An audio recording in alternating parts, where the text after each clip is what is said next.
there's a lot of wannabe Silicon Valleys. But I think that a lot of people who are trying to create and replicate this kind of like Silicon Valley environment, most of them don't understand what makes the valley, work. And then also you have to realize that's been kind of like building for a long time. And like HP got started in '39 in a garage, and that's kind of like where the Silicon Valley took off. So it's been around for a while. It didn't like happen overnight. But I think if you look at then what's important and why, looking at Silicon Valley, looking at all the startups, and I try to spend about half my time in Silicon Valley, so that's actually where I'm heading tomorrow again. And then the rest of the time I spend in Helsinki or in airplanes. So that's kind of like where I keep my family and my clothes. It's kind of like anyway, but yeah, so if you look at Silicon Valley and then look at Europe and some of the challenges, so there's a serious lack of entrepreneurship. And I mean, this is not only, I look at Malta, and I'm not an expert on in here like now and then talking to the guys here, but I think that there's in Malta and all of Europe there's serious lack of entrepreneurship. So I mean, I use an example when I doing some talks at universities. I've done that in Finland, in Germany, a bunch of places in Europe, and I always ask, okay, how many you are planning to become an entrepreneur, do your own startup or go to work at a startup? And I did this, like in Helsinki not too long ago, 600 people, about 3 people, raised their hand, and yeah, I'm gonna, like be an entrepreneur and do a startup. Then I do the same thing in Stanford or Berkeley, and then like every hand, like both hands go up. Of course, that's like the thing that we're gonna do. So it's again, people want to be entrepreneurs, and people always thinking about startups. So even if you happen to work at HP or Apple or Sun or like one of the bigger companies in the valley, that's for most people it's just temporary, something that you do while you're like trying to get your startup going. So I think that's a huge difference if you look at Europe and you look at Malta and I look at Finland and like all that people actually don't even want to be an entrepreneur. You don't want to do a startup. You actually want to end up with a career in that big corporation or like a safe, nice job. So I think that's big challenge.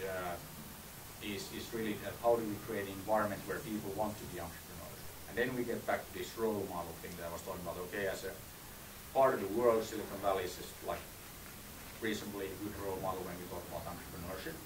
But one thing there, and why entrepreneurship is like cool and the thing that people want to do, is that you're surrounded by all these people who made it, all these role models. So people want to be like that guy who created his startup and worked on it for a couple of years and sold it to Cisco for 100 million. That's like nice. It's something that people kind of want to do. And I think what we're lacking that in Europe in general. That first of all, it's always if somebody is successful, it's almost like, oh, he must be like at least like half criminal or something. It can't be and so it's a little bit of that kind of attitude that we have in Europe in general. And I think that these kind of things we need to really start to address. And I think the best way to do that is actually by bringing out and showing people who have made it. And that's why I've been trying to kind of like ask people here that, okay, who are the role models here in Malta? And I mean, there's lots of people who made like great things, and okay, they're not some of them here or then like in London and New York or whatever. But it's very important to highlight these kind of things. So that it's a human thing that if you're alone, like thinking I'm going to do a startup, then there's it's not normal. But when you see like other people doing the same, then you become part of the community, and it's like the normal thing to do. So it's okay, and it becomes accepted and all that. So I think that's something that is very, very important. Then another thing also then kind of related to this role model thing and like what's good and what's bad, and like perceptions in the societies.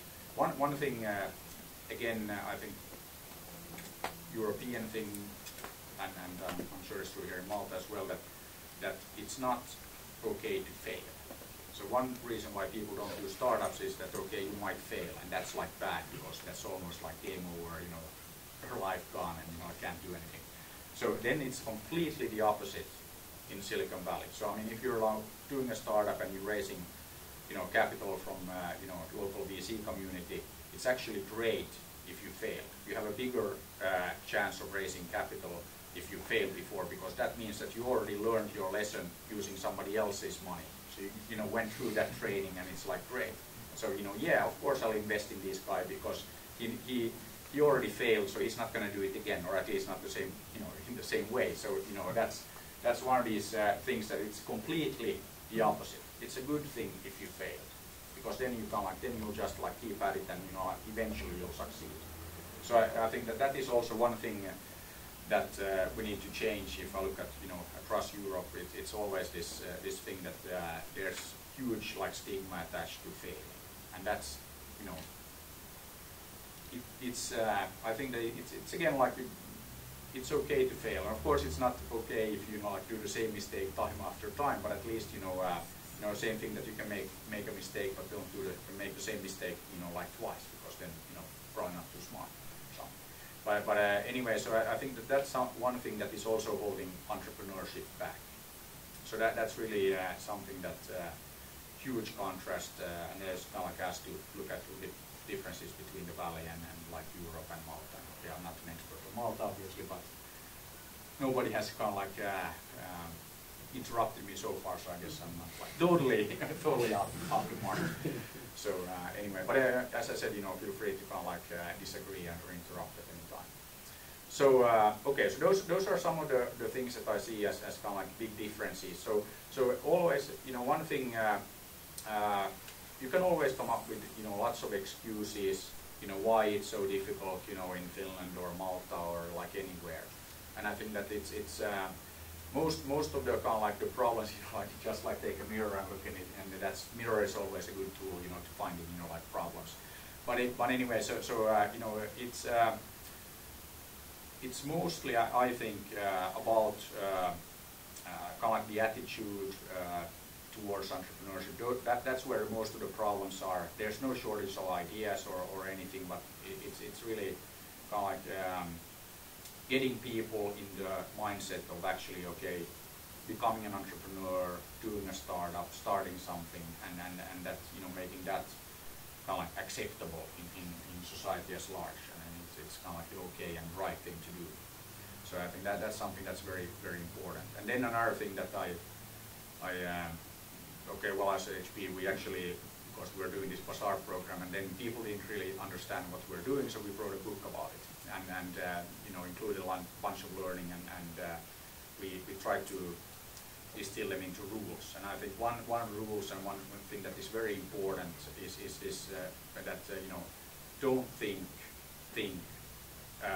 do, think, do. So you know, the thing is that you shouldn't think or overanalyze stuff too much. You know, do stuff, think about it, and then, you know, do some more. So it's again, you know, it's very, very typical. You know, you hear about, you know, like somebody, I have this idea, you know, for a business and all of that. You know, and then you keep thinking about it and analyzing the market opportunity for, you know, like many years, and then, you know, like it's just gone. So it's much more important that, you know, do stuff, learn, and you know, it's okay if, you know, like fail. So, you know, one thing that it's but very important then that fail fast, because you learn a lot about that, and then, you know, like you analyze it a bit more quickly, and then you do some more stuff. So that's something that is very, very important, that, you know, getting stuff done, and it doesn't have to be perfect. So that's you know, any startup, you know, it's if you look at, you know, like successful startups, none of them have, you know, been successful because they delivered the perfect product they want. You know, it's really, if you look at, you know, like analyze a lot of these, it's because they did a product and then they fixed it fast. So it's again like the companies that learn how to do that. So it's a little bit like evolution, that, you know, like you have to adapt, and those people typically like survive.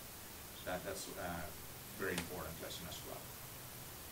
Then yeah, maybe, you know, a few words on what kind of like stuff I'm doing now, and, you know, I always talk about entrepreneurship and all that. So after I left HP, I started the first